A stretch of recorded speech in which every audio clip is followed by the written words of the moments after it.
Edwin K. Morris, and you are about to embark on the next Pioneer Knowledge Services Because You Need to Know, a digital resource for you to listen to folks share their experience and knowledge around the field of knowledge management and nonprofit work. Hi, my name's Stuart French. I'm a knowledge manager from Melbourne, Australia. The most interesting thing near me is the Dandenong Ranges. I actually live right at the base of the ranges. It's the most beautiful place here, just on the outskirts of Melbourne, like an hour from town. And it's got all these little English-style villages, beautiful driving roads, and this amazing rainforest walk right across the road from our house. So even though I abandoned my family and moved to the city as a young man, I'm actually closer to the bush and to lizards and kangaroos and everything and deer than I've ever lived in my life, which is awesome.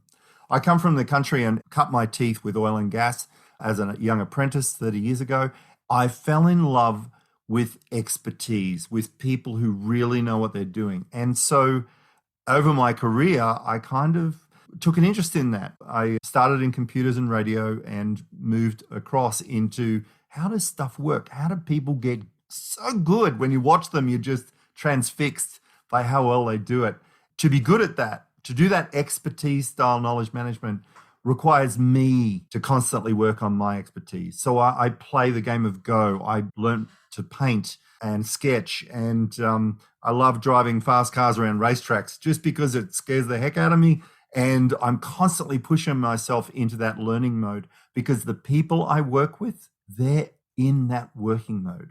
I need to have the empathy for the fear, for the change, for the worry that they have as they're doing this new thing, as they're learning from others, and then get them to a point where they're so confident that they want to share with others. And that's a huge part of knowledge management for me. Very cool that you're coming at this whole KM thing in a people forward kind of momentum. But, you know, people tend to get caught up on definitions. Can you walk me through what knowledge is versus information for you? Absolutely. In fact, it was that definition that got me into knowledge management. I was working at Yarra Valley Water it was in the 90s, and there was this old guy, John, and I'd sort of picked him out as the guy to go to. You know, he knew everything. And we had this massive fire happen north of Melbourne, huge fire at a recycling plant. You know how they had these big bales of recycled paper and cardboard and everything. Oh, yeah. A couple of them had gone up. There's massive water cannons that they were using to manage that. But they ran out of water. They had a couple of fire trucks there, and there just wasn't enough water.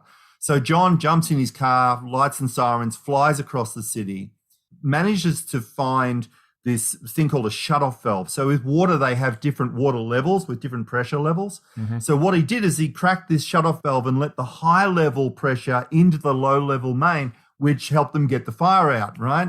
The next day, it's his retirement party, and he's telling the story of how he found this main, right? And I heard him mention the fact that they dug through 4 inches of bitumen to find the main head. The problem with shutoff valves is they're shut off. Yeah. You never use them, so they slowly get buried and lost over the years. I was doing the mapping at the time, and I said, John, how did you find that valve?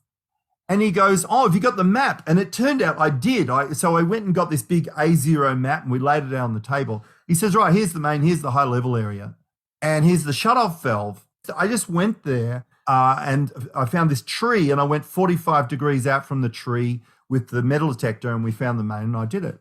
And I said, John, how did you know about the tree? He says, well, that tree was a sapling when I put the valve in 40 years ago. And I said, John, that tree's not on our map, right? And he says, no, we wrote it on the field cards, but you IT guys decided that wasn't important.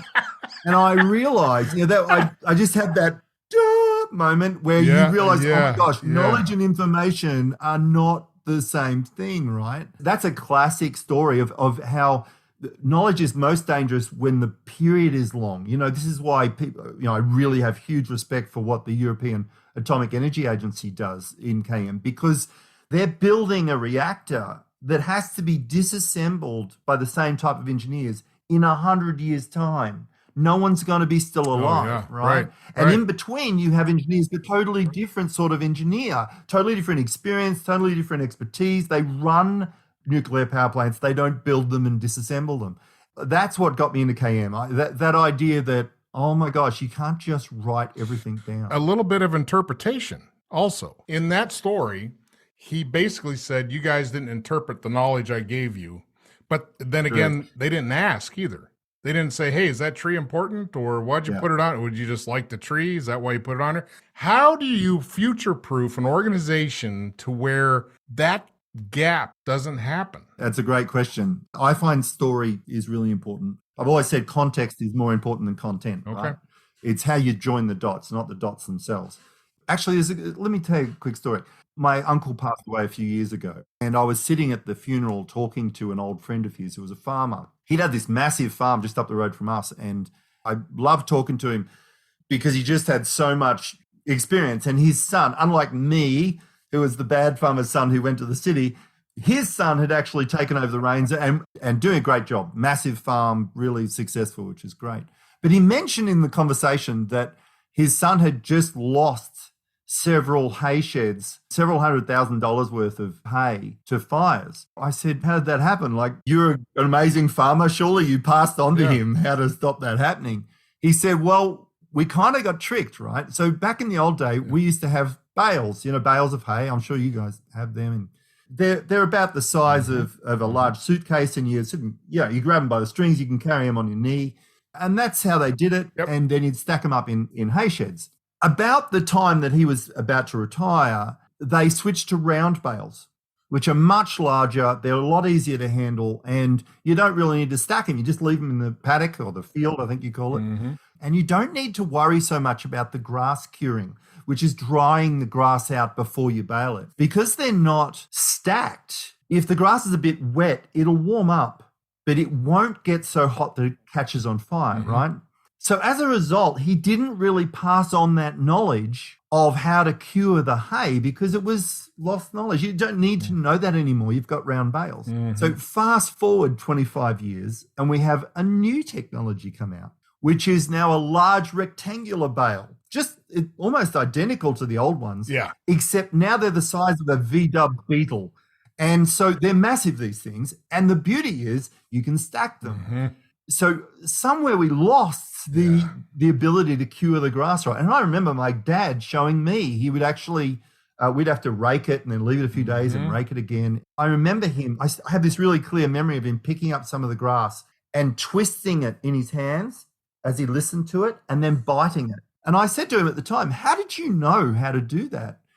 And he said, this old farmer down the road, he showed us how to do it because his father had passed away. My grandfather died when my dad was 17. So these older farmers had sort of taken them under their wing and this was the sort of knowledge they passed on. So capturing that for an organization is really important because you never know what's going to be done. When I first started my master's degree, we started talking about Nanaka and Seki and all these ideas of writing stuff down. And I'm like, that's not my experience. There's manuals and things, but they never give you the experience you need. It's always some old bloke or old girl that's helping you saying, no, don't do that. I have the recipe to my mum's scones. I have the explicit knowledge, the written down knowledge. Yep. Do you think I can make those things? They're like little rocks when I make them. And I worked out one. I sat with her one time and she showed me. Yeah. One of the tricks is you don't spin the cutter as you cut the dough, right?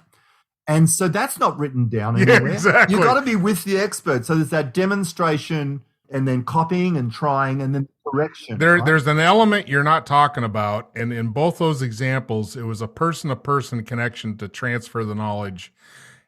But there's got to be an inkling of and I hate to say it like this, but you like the person, so you're going to tell them. There's some social connection there where, I'm going to tell you this. And not everybody gets the same. So not everybody gets the hidden secret. And it's not really a hidden secret. It's just because I have recipes too. From my mom, it's like a pinch of this. It's like the British Bake Off show where they give them the recipe to follow, but they don't tell them how to do it. The expertise to know, the intuition is there in the expert, but it's not always easily transferred because it's easily forgotten. In your own head, you just like, oh, everybody knows that. I guess you don't know how to do that. So it's hard to elicit if the provider is filling it out, because there's a lot of connect the dots that's happening in their brain that isn't making it to the paper.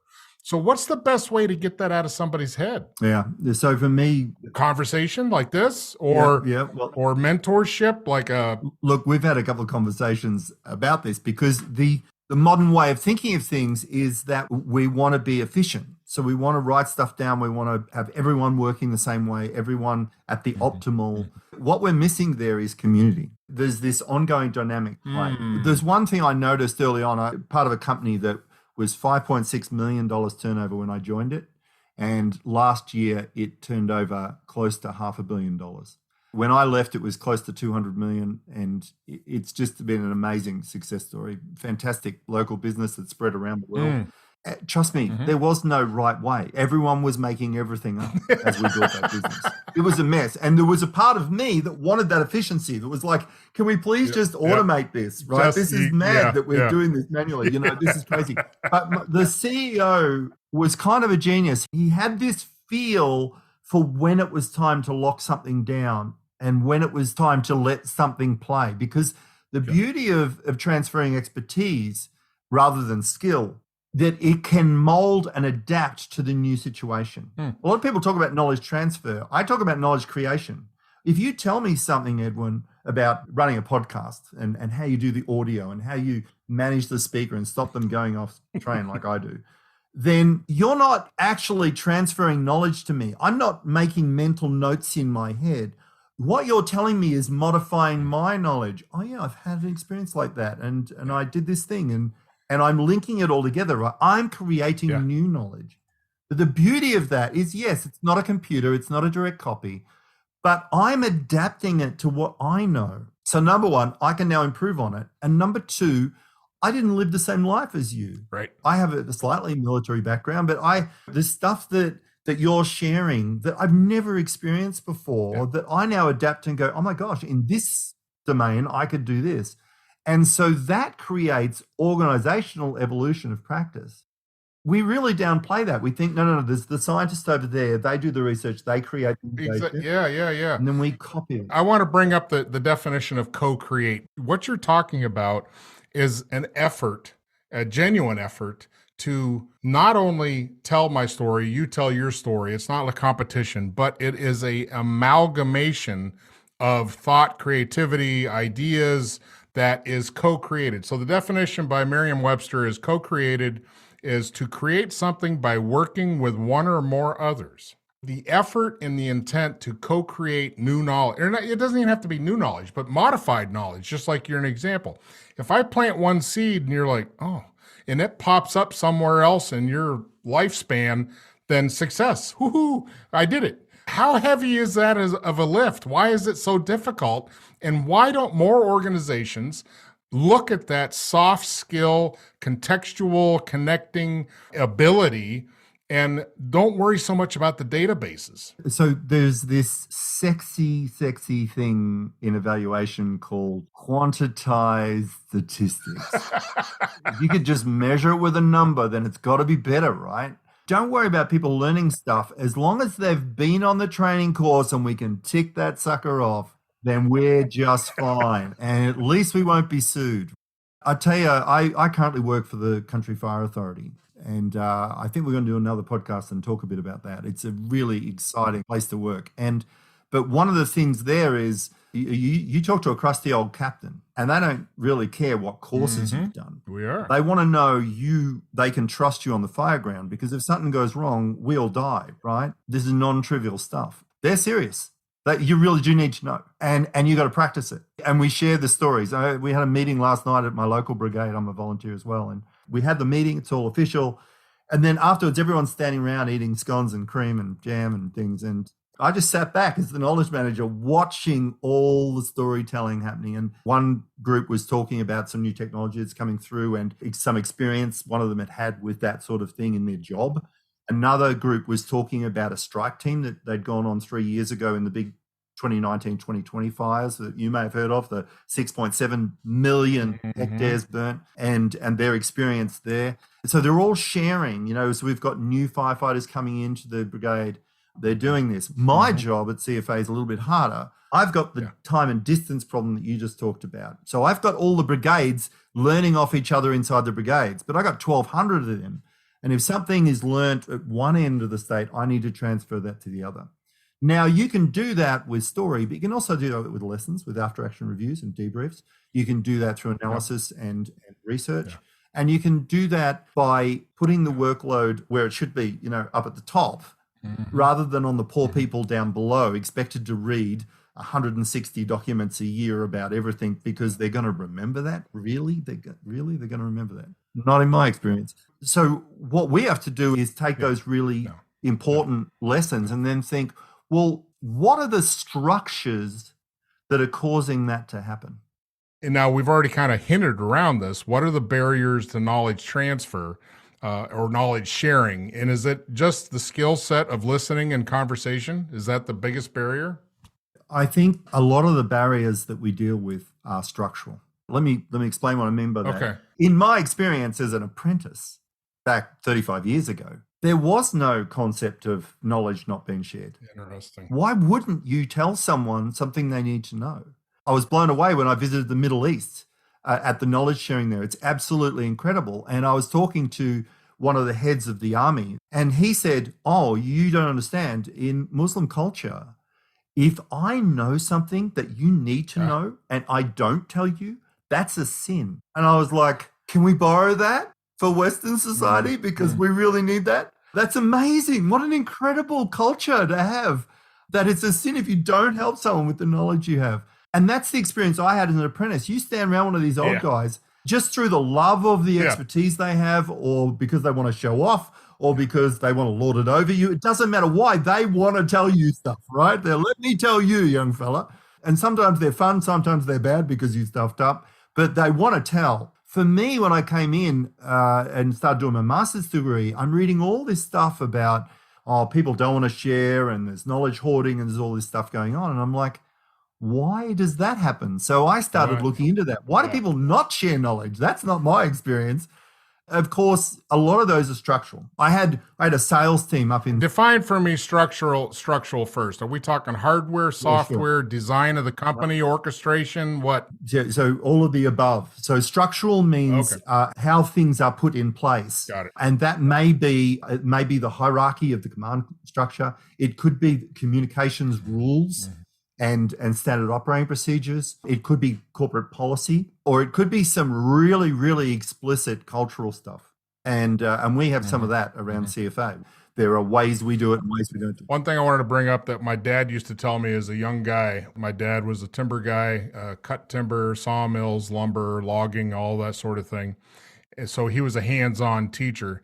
And he said, the best thing you can do is when you think you're going to tell somebody, "Oh, I know how to do that," don't say it, because they're going to show you or tell you something. And if it duplicates what you already know, oh well. But pretty much it's not going to duplicate what you think you know. Say, "Oh, show me." So there's a pride thing there too that seems to be a barrier. Very much. To transfer. Very much. Yeah. I mean, being teachable is the highest compliment, I think. I could be paid. I'm working on it. Yeah. And I used to think I was not teachable. I was bad because I would tell stories and I'd be reflecting back to them. That reflective listening, which would stop them talking, of course. But what I found was I remember a lot more, because when people are telling me things, I'm relating it and I'm locking it into what I know, and I'm walking away a different person. And the way I do that is by reflecting back and integrating that on the spot, right? Some people do that by using the name Edwin. Thank you, Edwin. I appreciate you telling me that, Edwin. For some reason, that helps them. Whatever works for you, right? But you're exactly right. You want to be teachable, and you want to have a culture of being teachable and listening to others. That's really important. And so I love SOPs. I love it when you get a system working well and efficient, but I don't like it when it creates taboos and when it stops people learning. Legislated mediocrity. It drives me nuts. I'm very much, let's do innovation, let's improve. Let's go to the structure of the CFA. Can you give us a brief overview of what that is, how big it is, what's its mission? Yeah, sure. So the CFA is the Country Fire Authority in Victoria. Victoria is the third worst fire state in the world. So the south of Spain is the worst, then California, and then Victoria. That may sound weird, but it's got to do with fuel load. So you need a climate that is wet enough to grow plants through the winter and build that vegetation, and then dry enough in the summer that all dries out and turns into fuel. If it's dry all the time and you don't have that much on the ground, it's never that bad. And if it's like Tasmania and it's wet all the time, it never dries out and becomes fuel. In Australia, we always have droughts and floods and everything. And so that's fire's a risk all over Australia. But Victoria is just that perfect zone of really green winters, really dry summers, big fuel load. And to deal with that, we've traditionally done that with volunteers. CFA was built in, I think, 1947. CFA came into existence as a legal body, but we've got individual brigades that have been around over 150 years, and they are amazing. These are small towns, medium towns out in the country. For those of you who don't know, Melbourne would be probably in the top 10 cities in America in terms of size. But unlike America, we just don't have the Baltimore, Annapolis type cities. We just don't have them. You're either in Melbourne with 5.5 million people, or you're in a country town with a couple of hundred. There's nothing in between, right? Outside of Melbourne, the CFA rules. We have the Metropolitan Fire Brigade, which is now the FRV. They look after all the city area. We have the urban interface and then the country, and it's very much about life and asset protection. And these volunteers, there's 1,219 brigades, 55,000 volunteers, some of them being volunteers for over 60 years. Just incredible, amazing people embedded in our communities right across the state. And I'm going to assume that the older brigades that were there before the organization was legal or formal, they had their own method of building and transferring knowledge. Was it all oratory? Was it just telling stories? Some of it was, yeah, but also they would come together. When you had a fire, people would come from all around to come in, and they'd work together. They'd work on what's called sectors. They sectorize the fire. And you'll have people from all over the state working on one sector. In fact, we've got this great practice that when you show up, you'll take one person from each truck in the strike team and put them in the local truck. And then the local brigade fills one seat in each of the visiting trucks. Yeah. So that local knowledge gets transferred in while you're working together, right? And I love that. That's a great way to do it. It's in these things, and then you make those friendships, and then it's like, actually, in the Alpine Fire, I worked with Joe. He was from like Chiltern somewhere. He was talking about that at dinner. He was saying that they do that with the, whatever. I'll give him a call. So the next minute, away it goes. And we have these phone trees where we just call around. It's very common to make 12 or 14 phone calls to find that one person who knows. We've done some work with Enterprise Search at CFA, radically successful. Not because I did a good job, but because we chose to implement the technology in a way that kind of mirrored how they work interpersonally. That phone tree, that call a friend type style. You might be the first guy that said, we're going to take the technology and try to match it up to what is, how the users are already doing it, versus we're going to throw technology on something and make them learn a whole new method, right? I mean, who does that? Yeah. So when I first got into knowledge management, one of the first things I came across was David Snowden's Cynefin framework, which is a simple, complicated, complex, and chaos, right? I think that he's changed that to clear now. I heard somebody talk about explaining the differences and how you explain that to a layperson, and he used swimming. Clear, the bottom right hand, that's like the baby's toddler's pool. Right? Splashing around. You see this, you do that, it works every time, you're done. Complicated is like Olympic swimming. And that's where efficiency comes in, right? You want to get everyone doing the same thing and really organized, and, just even the position of your fingers as you pull your hand through the water can add 1/10 off your time and that sort of stuff. That's complicated. Chaos is like being at sea in a storm. They're coming at you from every direction. There's waves and swell, and the combination of the two can tip your boat. Get to land as quick as possible. And then complexity is like surfing. And surfing with a couple of strong strokes at the right time, you can go 4 or 5 times the speed of an Olympic swimmer with 1/10 the energy output, because you're harnessing the energy of the wave. And when I see the way people work in practice, for me, that's a wave. Why would I be sitting there paddling along with all my effort when I can jump on that wave and let it do 90% of the work for me? And all I'm worrying about is steering and paddling like crazy to get on it, right? So that's kind of how I do a lot of my work. Even though I have a background in IT, I don't see myself as a database expert or as a librarian or anything like that. I'm a culture engineer. I'm creating social systems. For me, concepts like nudge, concepts like the rabbit trap, don't run around trying to spear a rabbit, lay it out your breadcrumbs and have your trap there waiting for them. You ever been out with a Native American tracker? Their ability to see that little hole in the underbrush where the rabbits go through, and that's where he sets his trap, right? Well, you got to look before you start setting traps, right?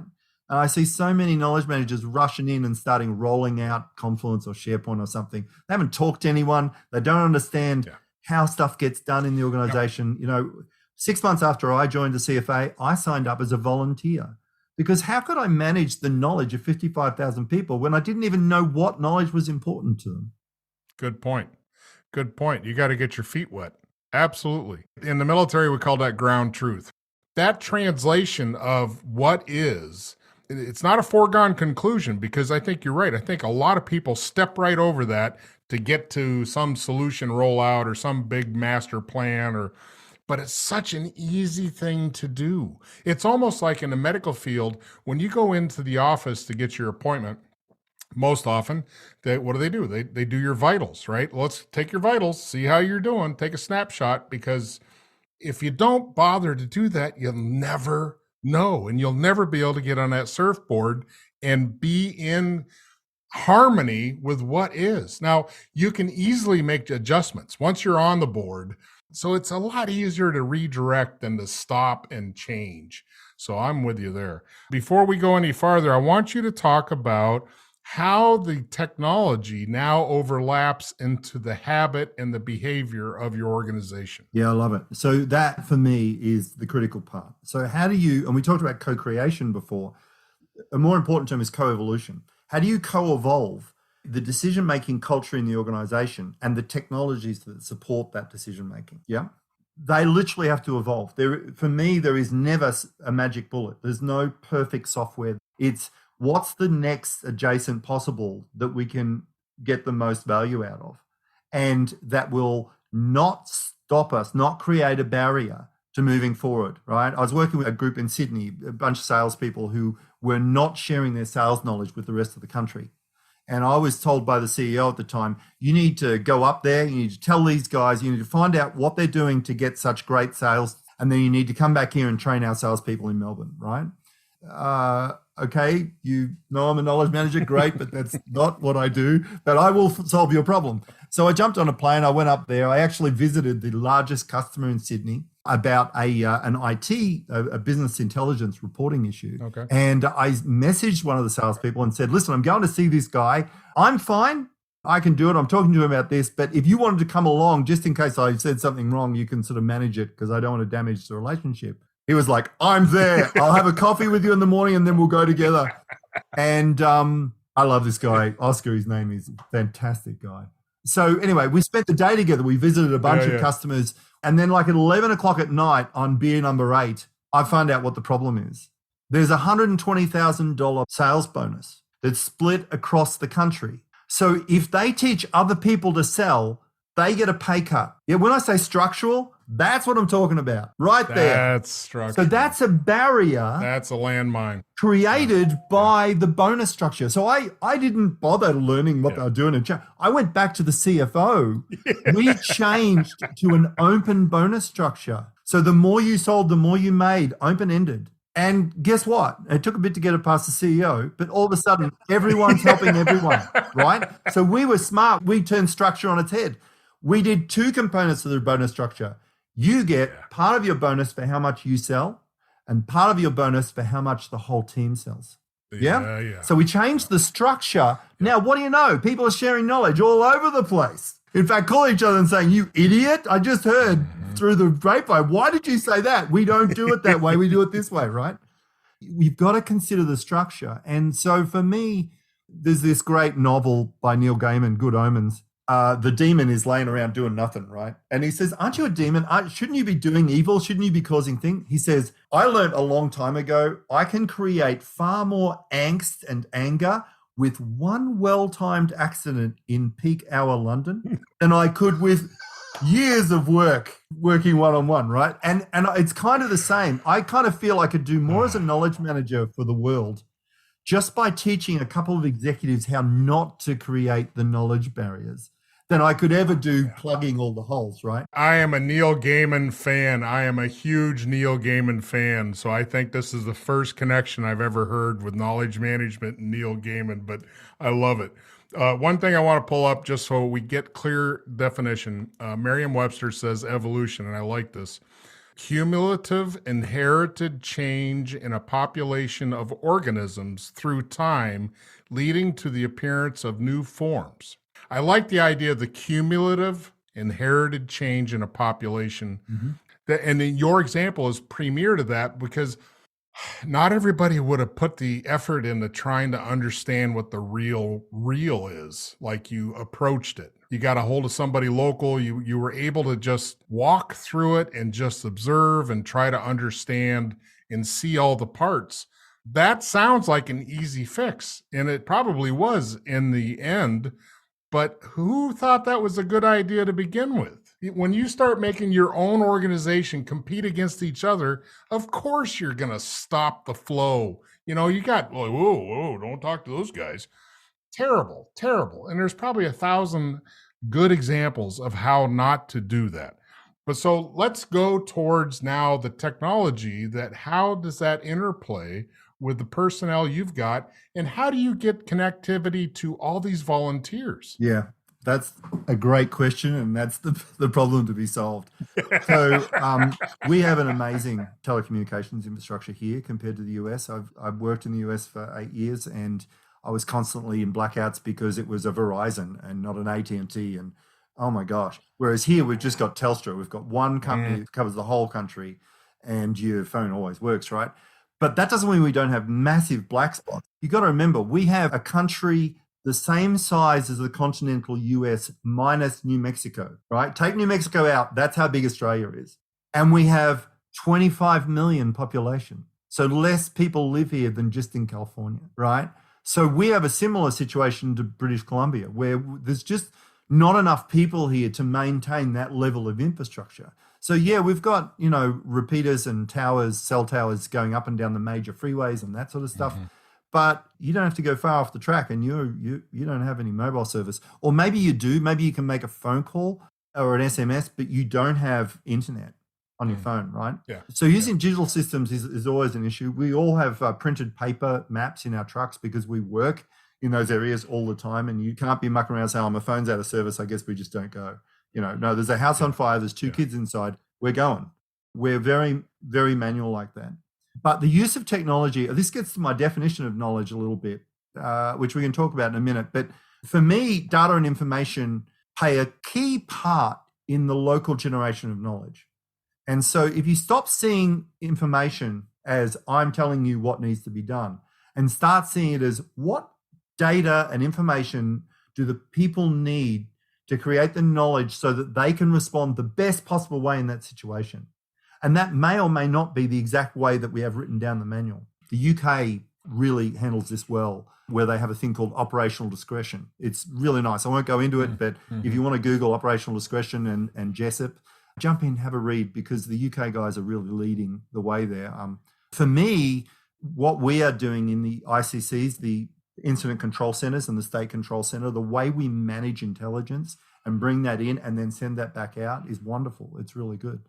But we use radios a lot of the time. And so one of the things we're doing at the moment is the Pocketbook project, where we're actually putting an app on each of the firefighters' phones that gives them access to key data, and then looking at concepts like the morning muster. So everyone's standing around getting the incident action plan in the morning for the next 12 hours of work. We've got a full control vehicle there. with Wi-Fi on it. Everyone pull out your phones, jump on the Wi-Fi, open Pocketbook. That will download all of the maps you need for the day. Now, out on the fireground, you pull out the IAP, the printed plan, you scan the QR code, and it opens that sector map, and away you go. Having those key things there where they don't have the knowledge. You've got a Tesla on fire. I've never been to an electric vehicle fire. Okay, well, this is not a learning experience. You need to be knowing what you're doing around one of these things. And by the way, there's 3 people inside it. So now we've got, ANCAP software that shows us the layout and where the fuses are and where the main power conduits go, so you don't cut through them and electrocute everybody. So this sort of knowledge you can bring up very quickly, very detailed. You don't need to train them. Number one, they'll never remember all that detail for every model of car. Oh, sure. Number 2, they'd probably remember it wrong and then go in with confidence, which is even worse. That's anti-expertise, and that's dangerous. So having that respect and then sharing information that then helps people make good decisions, high-value decisions, safe decisions on the fireground is super important. And that's where technology comes in for me. How do we support people making better sense of their environment, understanding and watching for those things? We have mnemonics like laces and watches, which stand for words that on the fireground we're watching out, escapes and approaches, exposures and all that sort of stuff.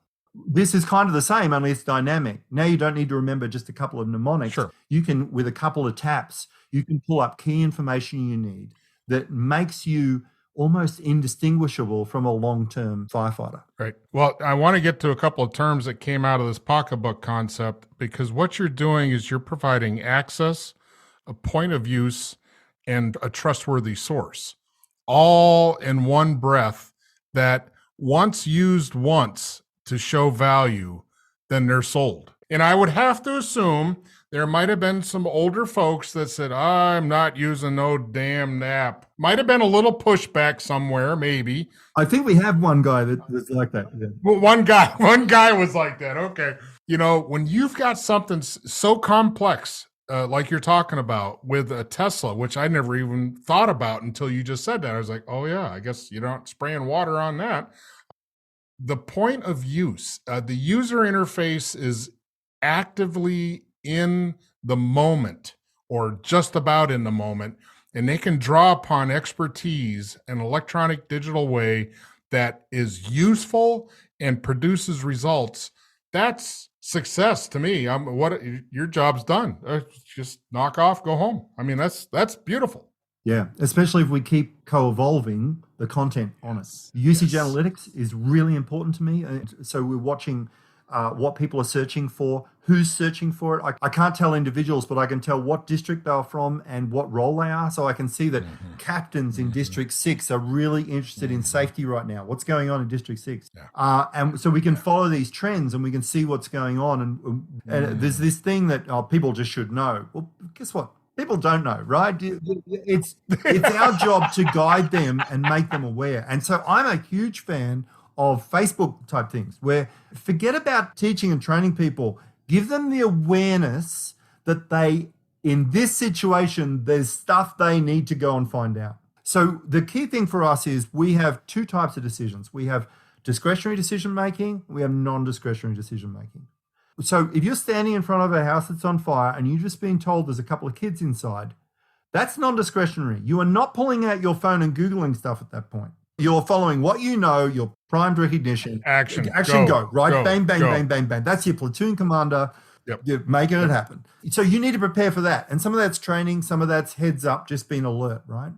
And we do that. Our team, our lessons team actually puts out those types of things. We just put one out the other day on their handbrakes. So we use a thing called a slip-on, which is a little Land Cruiser, a tray Land Cruiser with a 400-litre, so 100-gallon tank on the back of it and a little pump, little Honda pump. And we can get into all sorts of places, really tight, small, fantastic for bush firefighting, that sort of stuff. So the handbrakes are terrible.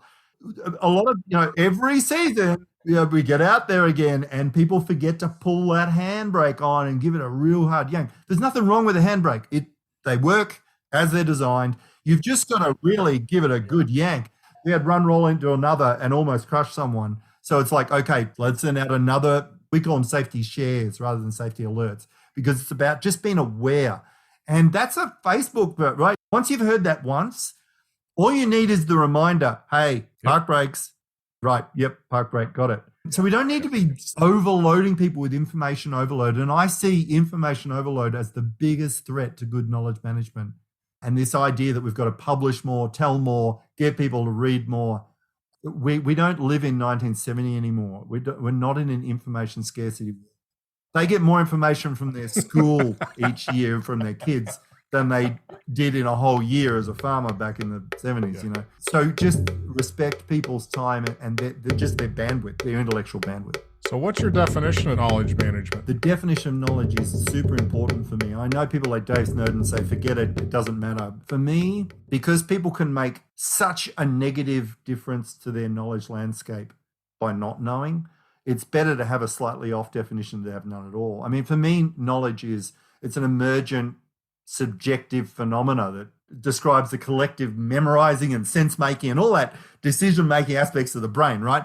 But who's going to listen to a description like that? So the one I've sort of settled on is that it's the capability of a team or individual to process the available data and information and make decisions and take actions that create value. So that's the definition of knowledge for me, right? It's not memorized information. It's a capability to make good decisions and to take right action. Make sense of the data you have available to you. That sounds like wisdom.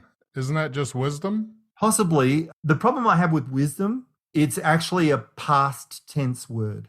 So you don't say, make sure you do something wise here. What you do is you look at what somebody did and you say, man, they were really wise. Does that make sense? So wisdom is a measure that they had what it took and they did it, right? Whereas knowledge is what you had before the action. So wisdom is the evidence of knowledge in action for me. So when you combine knowledge with management, what do you get? Two things.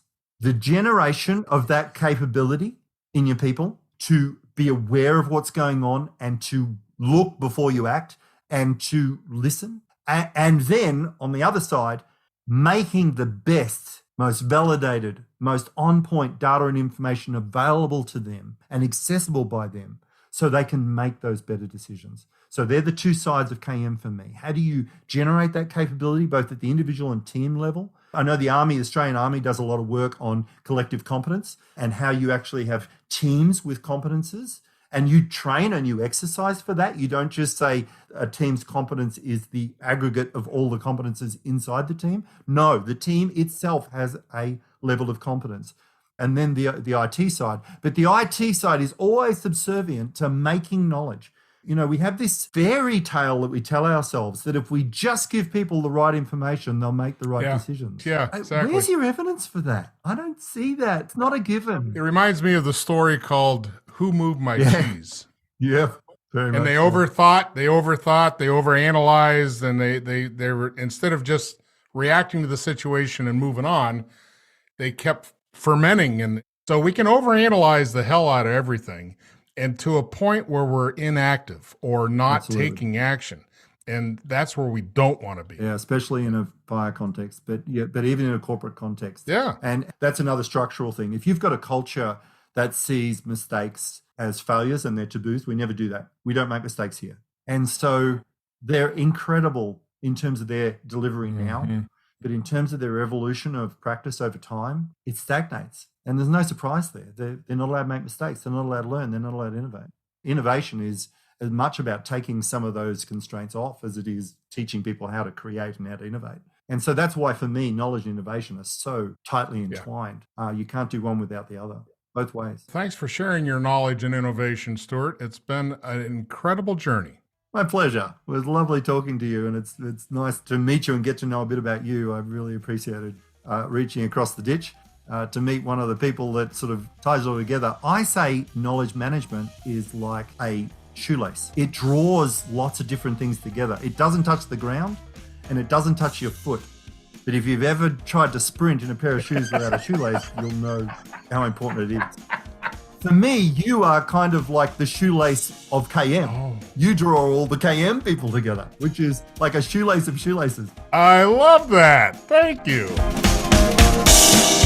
You have just finished our latest Because You Need to Know, a public service of Pioneer Knowledge Services. Please join us on LinkedIn and find us at pioneer-ks.org.